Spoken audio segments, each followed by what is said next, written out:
하나님의 크신 은혜를 감사합니다. 한 해 동안 우리 양해문 가족들을 지켜주시고 보호하신 것을 감사합니다. 또 우리를 이 예배자로 불러주신 것을 감사합니다. 이 예배 가운데 임재하여 주셔서 친히 말씀하여 주시옵소서. 우리 주님 예수님의 이름으로 기도드리옵나이다. 아멘. 하나님의 은혜가 여러분들 가운데 가득하시기를 축복합니다. 사람에게 심장이 몇 개 있을까요?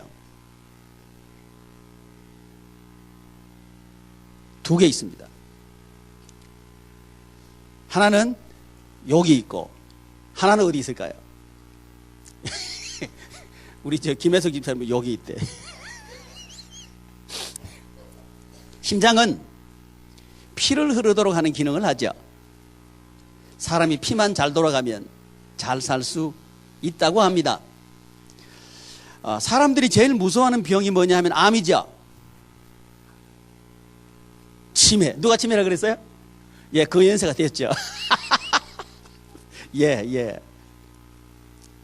그런데 암보다 사실은 사망률이 더 높은 게 혈관계 질환이죠.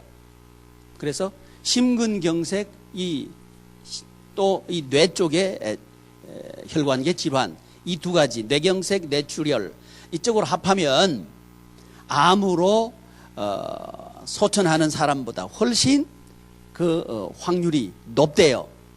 그러니까 여러분, 피만 잘 돌면 어느 정도 건강합니다. 근데 피를 보내는 기능을 하는 게 심장이죠. 근데 보통 심장에서 이래 피를 펌핑하는 압력이 보편적으로 한 120 정도 된대요. 120. 근데 이게 우리 이 말초신경으로 내려가면서 특별히 제일 먼 쪽에 있는 핏줄이 어디냐면 다리죠. 다리 쪽으로 내려가면 혈압이 약 20 정도로 떨어진대요. 그래서 이 20 정도 떨어진 혈압을 다시 높이는 기능을 하는 게 이 종아리 쪽에 있는 심장이래요. 이 종아리 쪽에 무슨 심장이 있냐고요? 저도 몰랐어요. 근데 이 종아리 쪽에 근육이, 우리 심장도 근육으로 되어 있죠? 아니, 그냥 맞다 좀 해주셔요. 근육으로 되어 있죠? 근데 이 종아리 쪽에도 근육으로 되어 있답니다. 그래서 이 종아리를 만져보시면 이렇게 종아리 이쪽 양쪽으로 근육이 2개 이렇게 있죠. 그 사이에 근육이 또 하나 있어요. 양쪽에 있는 근육을 비복근이라 하고요. 또 가운데 있는 근육을 가재미근이라 그러더라고요. 나 이거 외우는데 굉장히 신경 썼어요. 근데 20 정도 내려가는 혈압을 다시 높여주기 위해서는 이 근육이 잘 움직여야 된다는 거예요. 혹시 여러분 종아리 근육이 잘 움직이지 않고 단단하면요, 피가 좀 안 좋은 겁니다. 지금 만져보지 말아요. 지금 만져보는 사람이 딱 2사람이 있어요. 내가 이쪽에 모르고 이쪽에 있는 거예요. 단단해요. 이 핏줄이 별로 안 좋은 사람은. 그래서 이걸 풀어줘야 되는데 비복근하고 가재미근이 서로 이건 눌러주고 이것도 밀고 이렇게 이 작용을 하더라고요. 그걸 잘 하도록 하려고 하면 운동을 하셔야 되는 거예요. 운동을 해야 된대요. 이 심장근은 자동근이라서 자동으로 팔짝팔짝 하는 거예요. 이거는 우리가 야, 뛰지 말아라 그런다고 이건 뛰지 않는 게 아니고 뛰는 거예요. 지 맘대로. 근데 요 종아리에 있는 근육은 우리가 운동을 해줘야 뛴대요. 그래서 여러분, 건강하게 사시려고 하면 운동을 하셔야 돼요. 그러니까 부지런히 걷기 운동하셔요. 전요, 원래 이게 걷는 게 최고 좋은 운동이다 그러길래 뭘 크게 좋은 운동이야, 나 그렇게 생각했거든요. 그걸 듣고 난 뒤부터는 인정이 되려고 그랬어요. 그렇구나. 이게 피가 제대로 올라가야 되는구나. 그 생각을 하고 난 뒤에, 심장이 2개 있구나. 여러분, 심장이 몇 개 있다고요? 하나는 자동으로 뛰는 심장, 하나는 뛰게 만들어야 되는 심장. 두 개가 있다는 얘기입니다. 그래서 사람이 건강하게 살려고 하면 우리 오장육부에 있는 모든 기관들이 서로 연결되어 있고 서로 상호작용을 하면서 영향을 주고받으면서 그래야 건강하구나 하는 것을 깨닫게 된 거죠. 그래서 우리 마음이 편안해야 위가 말을 잘 들어요. 걱정이 많고 근심이 많다. 위가 말을 안 들어. 소화 잘 안 되죠? 요거 우리 알잖아, 그죠? 그래서 소화되는 거하고 내 마음이 좀 불편한 거하고 무슨 상관이 있습니까? 상관이 있다 이거죠. 제가 오늘 유초동부하고 중고동부하고 같이 예배 드리면서 이제 설교할 때 그 말씀을 드렸습니다. 사람이 입을 벌려서 밥을 먹는 게 얼마나 큰 축복인지 알아야 돼요. 입이 벌어지지 않는 것도 스트레스를 받으면 입이 벌어지지 않는데요. 스트레스 받는 거하고 입이 벌어지지 않는 거 무슨 상관이 있습니까? 저도 이해를 못했어요. 근데 현상이 그런 거예요. 이렇게 연결이 돼 있더란 말이죠. 우리가 숨을 쉬면서 우리는 호흡을 하는데 공중에 있는 이 대기 중에 있는 산소를 필요로 해서 우리는 호흡을 하죠. 그 산소를 빨아들여 가지고는 우리 피를 통해서 산소를 온 몸에다 공급한단 말이죠. 사람이 피가 머리에 5분 이상 공급이 안 되면 머리 세포는 죽기 시작한대요. 뭐가 공급이 안 되면? 산소가 공급이 안 되면 죽기 시작한다는 거예요. 그래서 여러분, 혹시 심장이 멎었다 그러면 빨리 뭘 보내줘야 돼? 산소를 보내줘야 되는 거예요. 그러니까 인공호흡법을 배우셔야 돼요. 자기를 위해서도 배워야 되고 가족을 위해서 배워야 되는 거예요. 아이고, 우리 집에서 그런 일이 안 일어났으면 좋겠죠. 근데 일어날 수도 있죠. 그러니까 우리는 인공호흡법을 배워야 되는 거예요. 당장 배우시길 바랍니다. 그래야 빨리 처치를 해가지고 5분 내에 이 뇌 쪽에 산소를 공급할 수 있으면 뇌사가 안 되는 거예요. 그러면 그 사람은 이제 병원에 가서 다시 치료받으면 정상적으로 돌아올 가능성이 매우 높다는 거예요. 그래서 호흡하는 거하고 이 뇌가 죽고 사는 거하고 무슨 상관이 있습니까? 상관이 있다는 거죠. 제가 뭘 말씀드리고 싶으냐 하면 오늘 저와 여러분들이 함께 나눌 하나님의 말씀은 뭐냐 하면 지상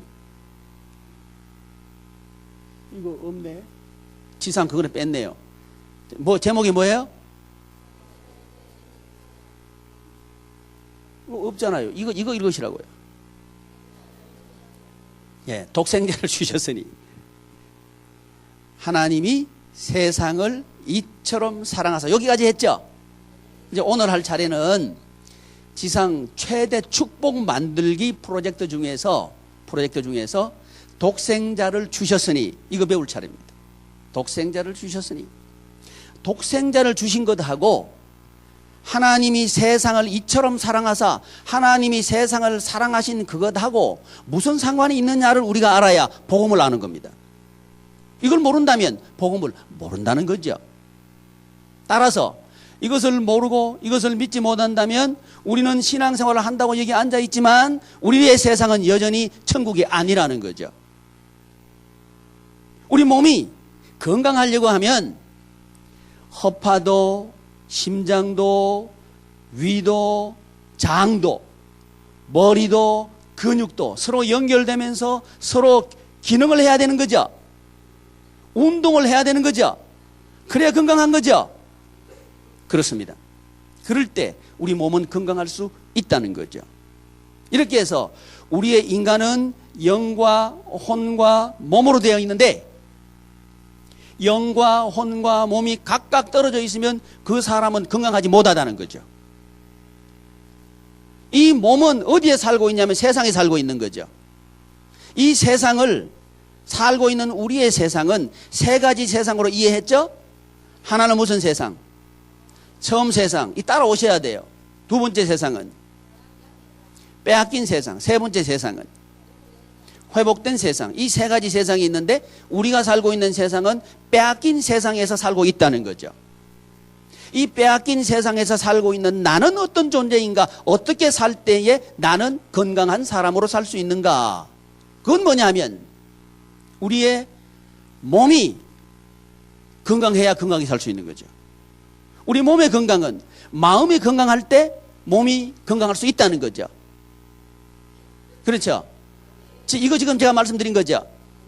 그런데 이 마음의 건강은 영이 건강해야 마음이 건강하다는 거죠. 이렇게 건강한 영과 건강한 마음과 건강한 혼과 건강한 몸이 서로 이렇게 상호작용을 하면서 기능할 때 그 사람은 빼앗긴 세상에서 회복된 생활을 할 수 있다는 거죠.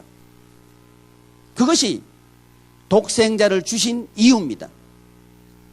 그래서 우리의 몸은 어디에 살고 있어요? 빼앗긴 세상에서 살고 있다는 거죠. 그러니까 지금 여기 앉아 계신 우리 모두는, 저를 포함해서 우리 모두는 빼앗긴 세상에서 살다가 여기 앉아 계시는 거예요. 어떤 의미에서는 이 예배 현장 여기도 빼앗긴 세상일 수가 있습니다. 그러나 우리 예배자로 모였다는 이거 말은 빼앗긴 세상을 천국으로 만들어버리자, 그러기 위해서 모인 거죠. 그러므로 예배는 매우 중요합니다. 그래서 이제 영과 혼과 몸과 세상이 이렇게 일관되게 연결되어 있고 상호작용을 하는 거예요. 이 종아리에 있는 두 번째 이 심장, 이것이 무슨 기능을 하는가? 원래 심장 되게 하는 걸 도와주는 거예요. 만약 이게 작동이 잘 안 되면요, 심장이 압력이 올라가는 거예요. 혈압이 올라가는 거죠. 그러면 혈압이 올라가면 모든 기능들이 이 가운데 있는 메인 심장이 스트레스를 받고 압박을 받고 핏줄이 압박을 받고 터져버리는 거예요. 이러면 몸 전체가 건강하지 못한 거죠. 마찬가지로 우리의 삶의 현장이 스트레스를 받고 삶의 현장이 딱 막혀버리면요, 뭐가 터져버리면 마음이 터져버려요. 마음이 터져버리고 몸이 터져버려요. 이렇게 삶의 현장이 꼬이고 막혀도 몸이 터지고 마음이 터지고 영이 터져버리는 거예요. 여러분, 삶의 현장에서 경제생활 잘 안 되고 인간관계 잘 안 되고 이러면요, 신앙생활 엉망이 돼버려요. 아이고 세상살이하고 뭐 신앙생활은 무슨 상관이 있습니까? 마치 우리의 두 개의 심장이 긴밀하게 연결되어 있는 것처럼 연결되도록 만들어 놓으셨다는 거예요. 누가? 하나님께서 인간을 만드셨는데, 인간을 사람들은 뭐라고 얘기하냐면 소우주라고 얘기하죠. 그러니까 우주의 구조와 인간의 구조는 같다는 얘기입니다. 그리고 인간의 메커니즘이 기능하는 그 원리와 이 우주 세상이 돌아가는 그 원리와 작동하는 기능은 같다는 거죠.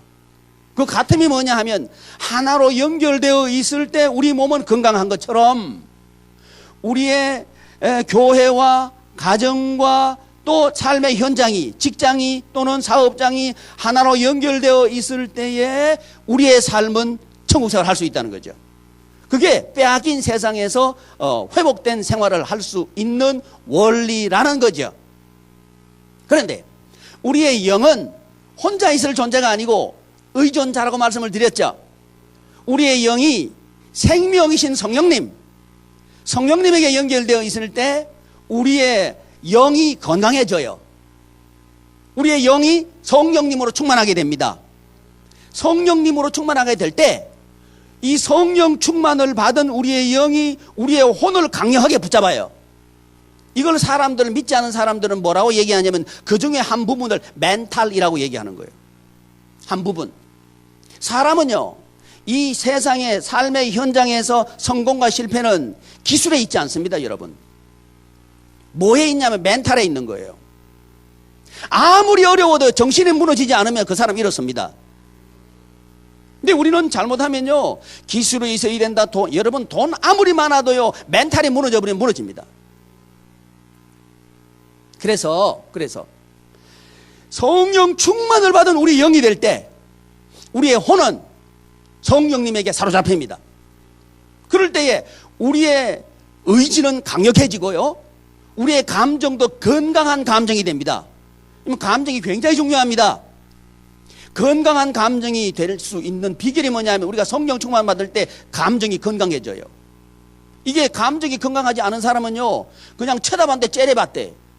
아니, 좋아서 봤는데 째려봤다 그러면 어디 갈 거예요? 그거 건강하지 않는 사람이에요. 우리는요, 왜 그런 거? 내 영이 허약하니까 그런 거예요. 그래서 우리 혼이 건강하다, 강력하다, 그러면 우리 몸은 어떤 상황도 극복해버립니다. 이 힘이 있어요. 여러분, 우리 몸에는 그런 힘이 있습니다. 우리 마음이 할 수 있다 그러면 할 수 있어요. 대부분 이 몸이 움직이지 않는 사람은 어떤 사람이 움직이지 않냐면 마음이 무너진 사람 몸이 움직이지 않습니다. 상황이 다 갖추어져 있어도 몸이 움직이지를 않은 거예요. 왜? 이미 마음이 무너졌으니까 엄두가 나지 않는 거예요. 그걸 우리는 엄두가 나지 않는다 그러죠. 엄두가 나지 않는 것은 왜 그런 거 아니? 영이 허약해서 그런 거예요. 이렇게 영과 혼과 몸은 하나로 연결되어 있습니다. 근데 이 연결되어서 강력할 때 삶의 현장에 어떤 어려움도 극복해버리는 거예요. 아멘. 그것이 이제 오늘 우리가 함께 살필 주제인데, 첫 번째는 이런 케이스입니다. 나면서부터 맹인으로 태어난 사람이 있습니다. 그러니까 이 사람이 살아가는 방법은 뭐냐면 다른 사람에게 구걸해서 살아갈 수밖에 없는 세상을 살고 있는 거죠. 자, 지금 우리는 나면서부터 맹인으로 태어난 사람의 세상을 지금 이해했습니다. 나면서부터 맹인으로 태어난 사람의 세상은 어떤 세상? 구걸할 수밖에 없는 세상을 살고 있는 거예요. 이때 우리 예수님께서 앞을 보지 못하는 이분, 구걸하고 있는 이분에게 찾아가시죠. 찾아가셔서 그 눈을 뜨게 해주죠. 실로암 사건이죠. 실로암에 가서 씻으라. 가서 씻었더니 낫게 된 거예요. 이것이 우리의 세상일 수 있다는 겁니다. 이것이 우리의 빼앗긴 세상일 수 있다는 겁니다. 눈은 있지만 볼 수 없는 눈. 이 눈을 가지고 우리는 이 세상을 바라볼 수 있다는 거죠. 그런데 이 눈을 뜰 때에 이 사람은 구걸을 하던 것을 청산해버리고 자유롭게 자기 삶을 살 수가 있게 되는 겁니다. 그렇게 할 수 있도록 하는 분이 누구냐? 예수님이라는 거죠.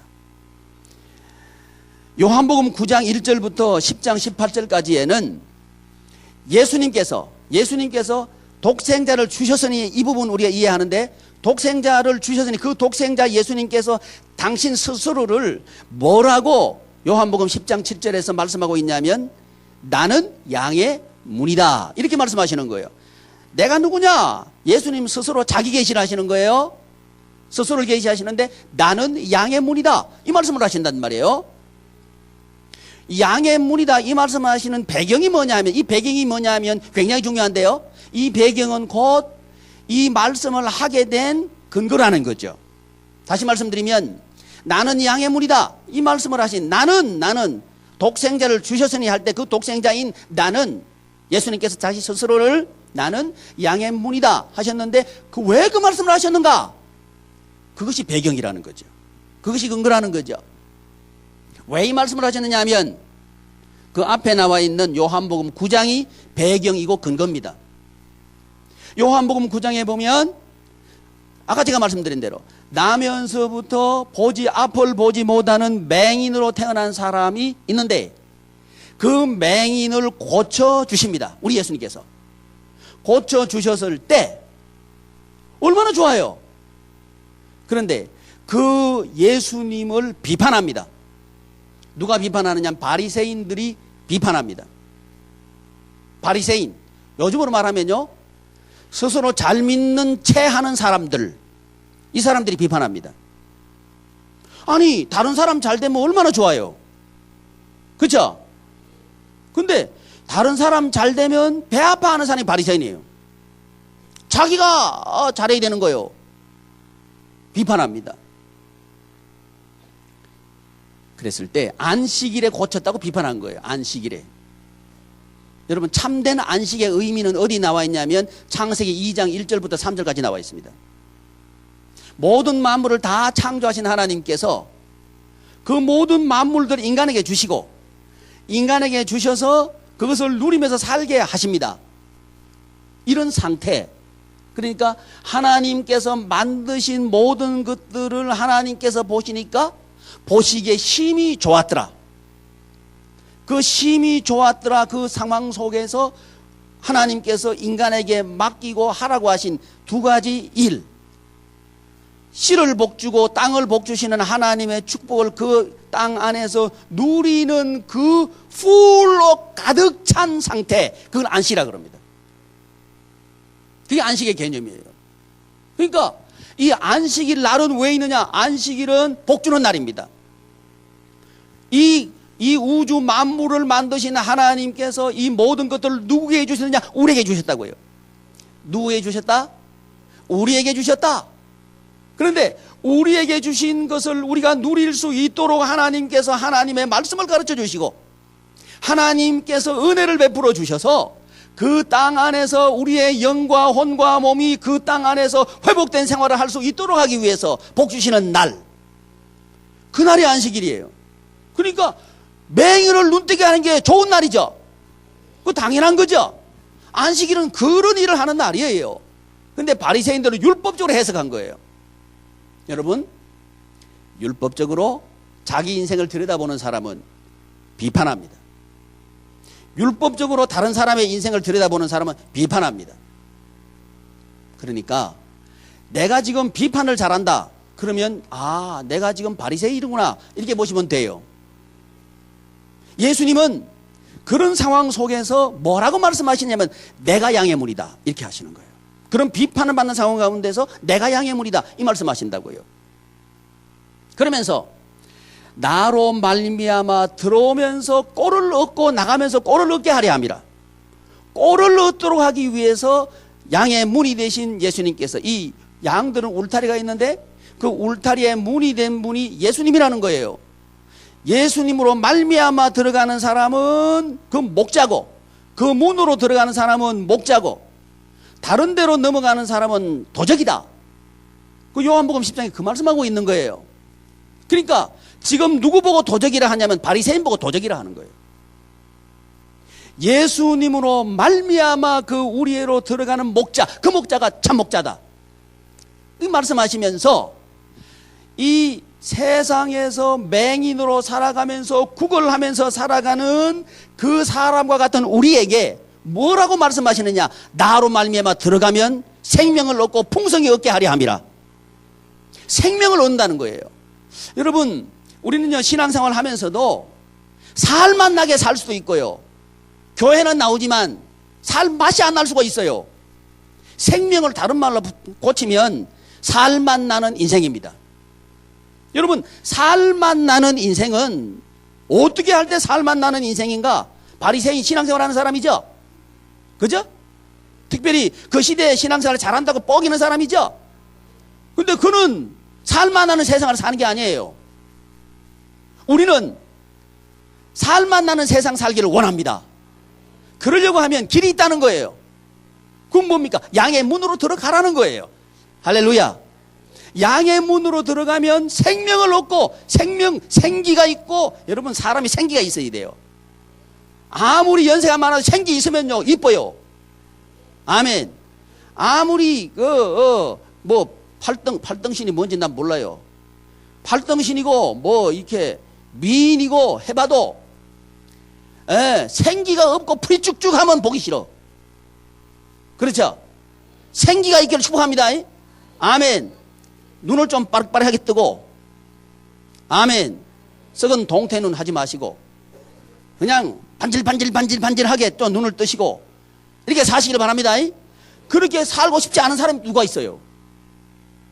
세상이 힘든 걸, 구걸하면서 살라니까 힘든 걸, 교회 나와도 구걸하면서 살 수 있다는 거예요.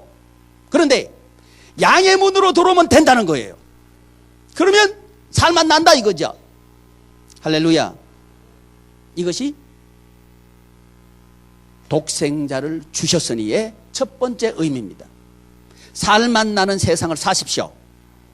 그러냐면 나는 양의 문이란 이 예수님을 우리는 알아야 합니다. 그럴 때 우리는 살맛 나는 세상을 살 수 있다는 거죠. 두 번째 케이스는 뭐냐 하면 오래된 병을 앓고 있는 환자에 대한 얘기인데요. 베데스다 연못가의 사건입니다. 이 사람들이 그 연못물이 출렁거리면 가장 먼저 들어가는 사람이 어떤 병에 걸렸든지 낫는다 하는 소문이 있습니다. 그래서 사람들이 병든 사람들이 수도 없이 몰려 있는 거예요. 근데 이 환자도 똑같은 생각을 가지고 베데스다 연못가에 가서 앉아서 있고 있는데 오래 있는데 다른 사람은 병든 사람 옆에 간호한 사람도 있고 도와주는 가족도 있고 해가지고 물이 출렁거리면 빨리 넣어주면 맨 먼저 들어간 사람이 나으니까 빨리 넣어줘서 병이 낫고 하는데 이분은 보니까 도와주는 사람이 없는 거예요. 아픈 것도 서러운데 도와주는 사람이 없는 거예요. 너무 힘들고 고통스러운데. 그러니까 거기 베데스다 연못가에 있지만 언제 병이 나을지도 모르고 고통은 더해지고 그러니까 여러분 몸이 자꾸 아파지면 마음이 약해져요. 몸이 아파지면 마음이 약해져요. 다른 사람은 낫는데 나는 이제 나을 가능성이 없는 거예요. 그럼 포기하게 돼요. 이 베데스다 연못가에 있는 환자죠. 근데 이 베데스다 연못가에 있는 환자를 예수님께서 찾아가시는 거예요. 오늘 이 시간 이런 희망도 없고 소망도 없는 베데스다 연못가에 있는 것과 같은 나에게 우리 예수님께서는 이 말씀으로 우리에게 찾아오신 겁니다. 이때 이 사건이 배경이 되어서 우리 예수님께서 당신을 뭐라고 말씀하시냐면 나는 생명의 떡이니 이 말씀하시는 거예요. 뭔 말씀하신다고요? 나는 생명의 떡이니 내가 생명의 떡이다 이 말씀하신 배경이 바로 이거라는 거예요. 베데스다 연못가에 그 오랜 병을 앓고 있는 이 환자를 고쳐주었을 때 유대인들이 또 비난합니다. 이 유대인들 신앙생활 하는 사람이죠? 신앙생활 하는 사람이에요. 여러분 한 가지 기억해야 됩니다. 우리가 은혜 받으면요 꼭 같이 신앙생활 하는 사람이 비난해요. 그거 알아야 됩니다. 이거 모르면 시험 들어요. 아니 교회가 뭐 이래 뭐 좀 잘 되면 배가 아픈지 자꾸 비난하니 말이야. 아이고 나 이런 교회 안 다닐래. 그러지 말아요. 모든 교회가 다 그래요. 뭐 아멘 안 해 왜? 모든 교회 다 그렇다니까요. 아니 교회가 천국이 아닙니다. 천국이 되려고 하는 게 교회이지 천국은 아닙니다. 로마 가톨릭은 교회가 천국이라고 우기지만 천국은 아니에요. 저끼리도 많이 싸워요. 아니에요. 그래서 이 유대인들이 비난하기를 안식일에 내가 자리를 들고 가라 한 거 이거 이런 일을 일시켰으니까 잘못했다 이렇게 비난한 거예요.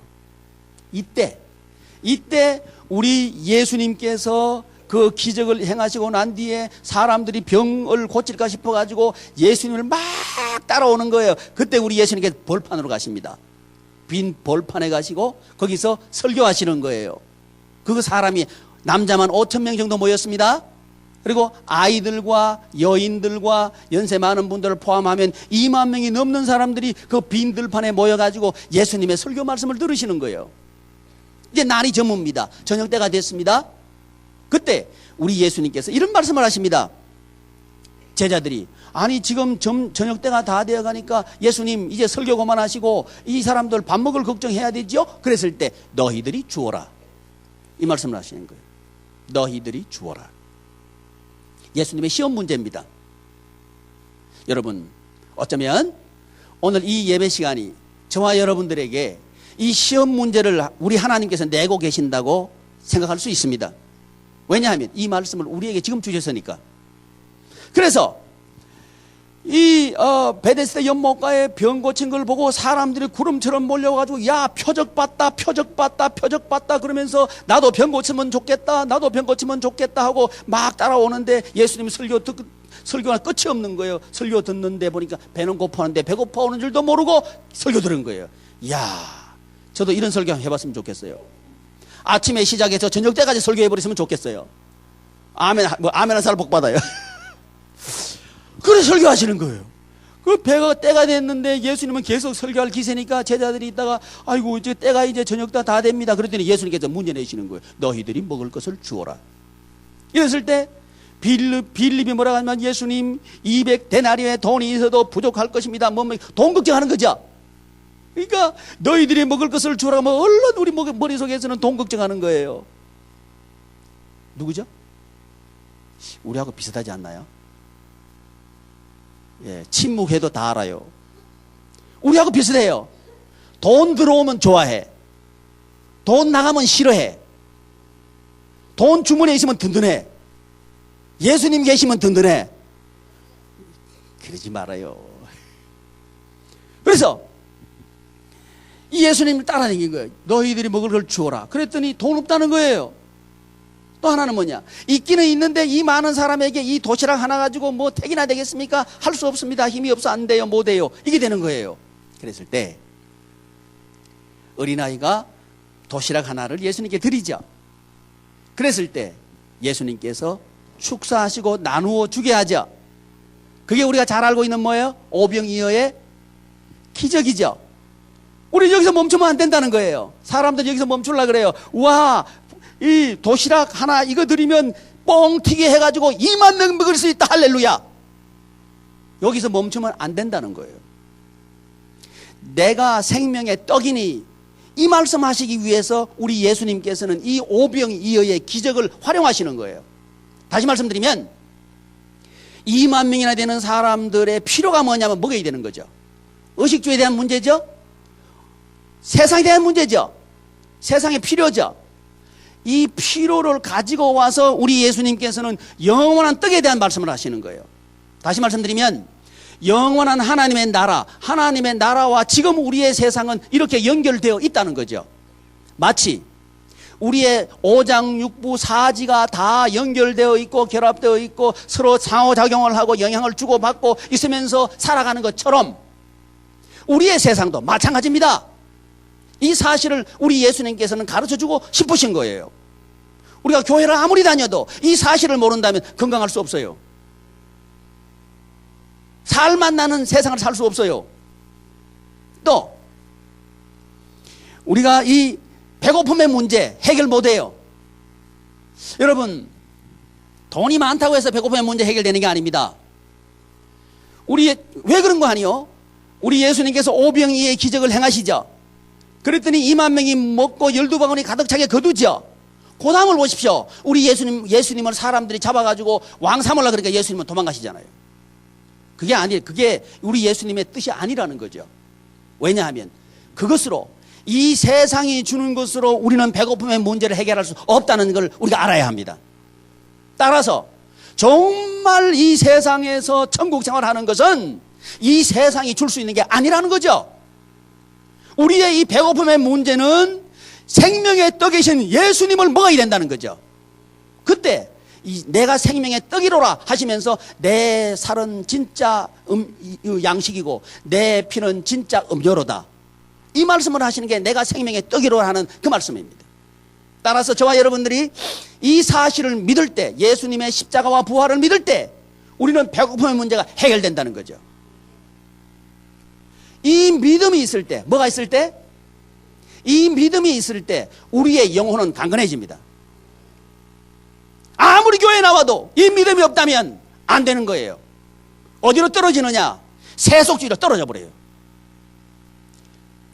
배고픔의 문제 해결하기 위해서 하나님까지 이용하려고 그러는 거예요. 하나님은 이용 안 나가셔요. 이 사실을 꼭 명심하시기 바랍니다. 여러분, 우리 인생을요 헛살지 맙시다. 아멘. 그러려고 하면 원리를 잘 알아야 돼. 구조를 잘 알으셔야 돼요. 하나가 될 때 내 세상은 천국이 된다. 성령님과 내 영이 하나가 되고 내 영에게 내 혼이 하나가 되고 내 혼에게 내 몸이 하나가 되고 내 혼에 연결된 몸이 내 세상에 가서 살 때에 어떻게 살 때? 믿음으로 산다는 거죠. 그렇게 살 때에 오병이어의 기적이 일어나는 것을 경험합니다. 이 오병이어의 기적을 경험했을 때에 그걸 가지고 이것이 조상우니 그러면 뺏어버려요. 돈이 전문자고 그렇게 하면 하나님 뺏어버린다고. 왜? 그게 리얼 양식이 아닙니다. 진짜 양식은 변하지도 않고, 이 세상 양식은 변하죠. 맛있을수록 빨리 변합니다. 그래 안 그래요? 맛있는 과일이 빨리 썩어요? 맛없는 과일이 빨리 썩어요? 제 경험으로는요, 맛있는 과일이 빨리 썩어요. 잘 익어설수록 빨리 썩어버려요. 세상은 항상 그렇습니다. 세상은 그런 거예요. 그런데 하나님의 나라는 뭐냐? 썩지 않는다. 썩지 않을 양식이 있다는 거예요. 썩지 않을 양식을 위해서 일하라. 썩을 양식을 위해서 일하지 말고 썩지 않을 양식을 위해서 일하라. 그렇게 말씀하시는 거예요. 그러면 그 일이 무슨 일이냐? 이것이 하나님의 일이다. 하나님의 일은 뭐냐? 믿는 것이 하나님의 일을 하는 것이다. 하나님은 우리에게 그렇게 말씀하시는 거예요. 그래서 여러분, 독생자를 주셨으니 그 의미가 뭡니까? 나는 양의 문이다 하는 이 말씀을 아시는 게 독생자라 하는 거예요. 나는 생명의 떡이다. 이 말씀을 아시는 게 복음을 아시는 거예요. 오전에는 2가지 했습니다. 주보에 6가지 나와 있거든요. 그러니까 오후에 2가지 더 하고 새벽에 또 자세히 하고 이럴 텐데, 희한해요. 집에 꿀단지도 없을 텐데 식사를 하시고 왜 빨리 집에 가신다? 이해가 안 돼요. 3부 예배 안 드리면 큰 손해. 기도합시다. 존귀하신 하나님, 참 고맙습니다. 독생자 예수 그리스도를 우리 위해서 보내어 주시고 우리에게 문이 되어 주셔서 살만 나게 하시고 우리에게 참된 양식이 되셔서 배고프지 않고 이 세상에서 풍요를 누릴 수 있도록 예수 그리스도를 보내어 주시고 오신 예수님을 감사합니다. 하나님, 우리 양해문 가족들이 이 믿음의 생활을 할 수 있도록 축복하여 주시옵소서.